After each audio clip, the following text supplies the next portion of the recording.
সময় আমাদের দ্বারা না, আমরা সময়ের দ্বারা পরিচালিত। আমি কাজল, ব্লগ বাই কাজলের নতুন একটি ব্লগে বড়দের প্রণাম জানাই আর ছোটদের স্নেহভরা ভালোবাসা। আশা করি আপনারা সবাই ভালো আছেন, আমিও ভালো আছি।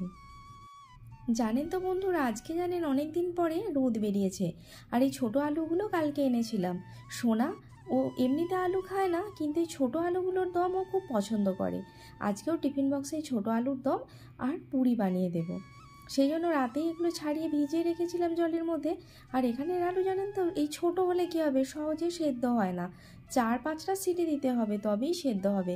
আর পুরির আটাটাও কালকে রাতে মেখে রেখেছিলাম, পুরিটাও ভেজে নেব। কি বলুন তো, একটা কথা, আমরা যতই চেষ্টা করি এই কাজটা এখন করে নেব, সেইটা তখন করে নেব, অনেক পূর্ব পরিকল্পনা করে রাখি, কিন্তু এগুলো কখনোই সফল হয় না। যেটা যখন হওয়ার তখনই সেটা হবে। অনেকে দেখবেন কেউ 20 বছর বয়সে মা হচ্ছে, কেউ আবার 40 বছর বয়সে মা হচ্ছে। এগুলো কি বলুন তো, সময় যখন তাকে দেবে তখনই তাকে সেটা নিতে হবে। কখনোই আমরা নিজেদের মতো করে সময়কে পরিচালিত করতে পারি না। সময় দ্বারাই আমরা পরিচালিত হই। কেউ দেখবেন 20 বছর বয়সে চাকরি পেয়ে গেছে, কেউ আবার দেখবেন 40 বছর বয়সে চাকরি পেয়েছে। মানে সময় যখন আসবে তার আগে কেউ কোনো কিছুই করতে পারবে না।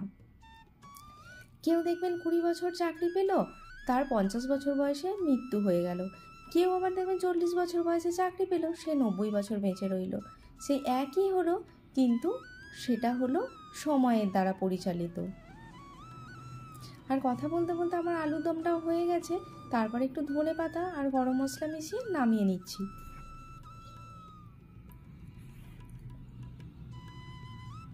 আর সোনা জানেন তো বলছিল, মা পাপাকে দেবে না, কারণ আমার ভিডিও যারা দেখেন অনেকেই জানেন হয়তো আমার হাজব্যান্ডের সুগার আছে।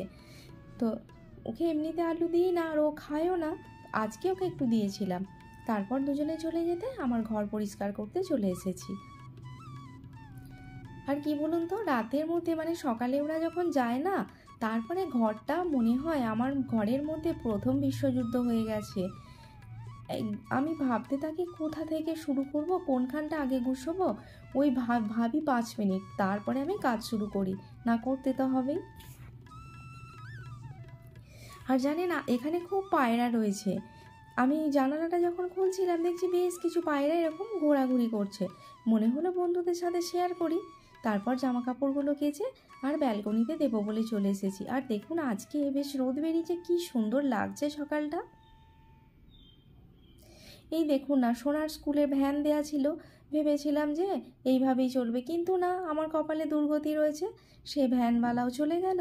এখন এই যে রোজ আনতে যাওয়া নিয়ে আসা, মানে সেই যেটা হবার সেটা হবে, সময় আমাদের দ্বারা পরিচালিত হবে না। যখন যে সময় যেটা ঘটার সেটা আমাদের জীবনে ঘটবেই। আর কথা বলতে বলতে রেডি হয়ে গেলাম। আজকে জানেন সোনার 4টের সময় ছুটি হয়ে যাবে, কারণ এখানেই পঙ্গাল হয়, সেই জন্য সব স্কুলের টিচাররা বাড়ি যাবে। আর তাড়াতাড়ি আজকে চলে এসেছি। এসে সোনাকে জিজ্ঞাসা করলাম কী খাবো, বললো ডিমের পোচ। তাই ওকে একটা পোচ বানিয়ে দিলাম। আর এমন বদমাস জানেন, এসে স্কুল থেকে ইউনিফর্ম খুলবে না, তার আগেই খেতে বসে যাবে।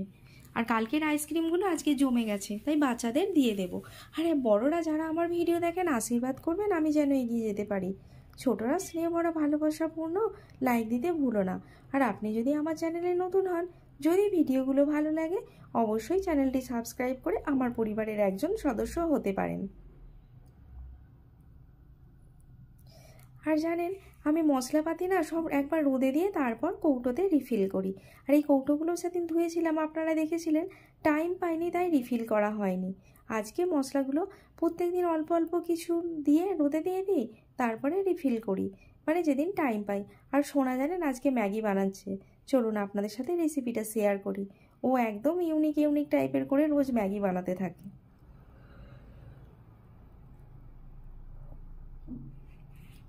ঘাস পাতা লতা যা কিছু ছিল ফ্রিজের মধ্যে সব দিয়ে পেস্ট বানিয়ে তারপরে একটু বাটার মিশিয়ে ওটাকে কি করেছিল, ওই ফ্রাই প্যানের মধ্যে দিয়ে দিয়েছিল। দিয়ে ওটা শুকনো ড্রাই করে নিয়ে তারপর ম্যাগিটা সেদ্ধ করে ওর সাথে মিশিয়ে দিয়েছিল। তবে হ্যাঁ, খেতে কিন্তু ভালোই হয়েছিল।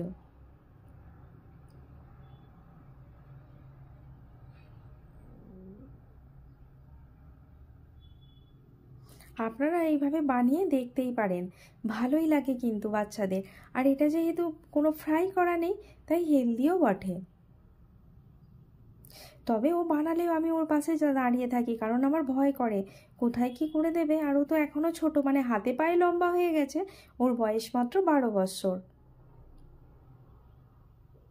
আর সত্যি কথা বলতে, সোনার একটা নখ কাটতে গিয়েও যদি একটু লেগে যায় না, মনে হয় আমার হৃদয়ে লেগে গেল।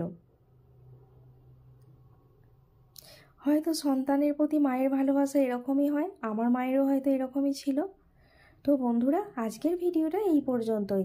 দেখা হবে আগামীকাল অন্য একটি ব্লগ নিয়ে। ততক্ষণ সবাই খুব ভালো থাকবেন, আর সবাইকে শুভরাত্রি। Bye bye.